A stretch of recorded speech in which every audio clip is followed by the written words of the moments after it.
ये मोहनदास करमदास गांधी हैं, एक दुबले पतले शख्स जिसके हाथ में एक छड़ी और तन बदन पर एक लंगोट के सिवा कुछ न होता था। लेकिन ये हकीकत है कि बज़ाहिर कमजोर दिखने वाले गांधी ने बरतानवी राज की नाक में दम कर रखा था। गांधी को इंडिया में वही दर्जा हासिल है जो पाकिस्तान में कायदे आज़म को। हम मोहम्मद अली जिन्नाह को बाबा कौन, जबकि भारतीय जनता गांधी को बापू कहती है। गांधी और कायदे आज़म मोहम्मद अली जिन्नाह के एक दिलचस्प मुमासलत ये थी कि दोनों की मादरी जुबान गुजराती थी। गांधी ने लंदन के यूनिवर्सिटी कॉलेज में कानून पढ़ा, जबकि कायदे आज़म ने भी अपनी वकालत वलायत से पढ़ी थी।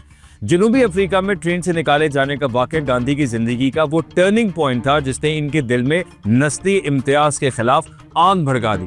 1915 में वो भारत वापस आए और अंग्रेजों के खिलाफ अवामी तहरीकों की क़यादत शुरू की। सादा जिंदगी उनकी पहचान थी। वो चरखा चलाते, धागा और पहनने का कपड़ा खुद बनाते थे। उनके पास एक बकरी थी जिसका दूध उनके लिए काफी होता।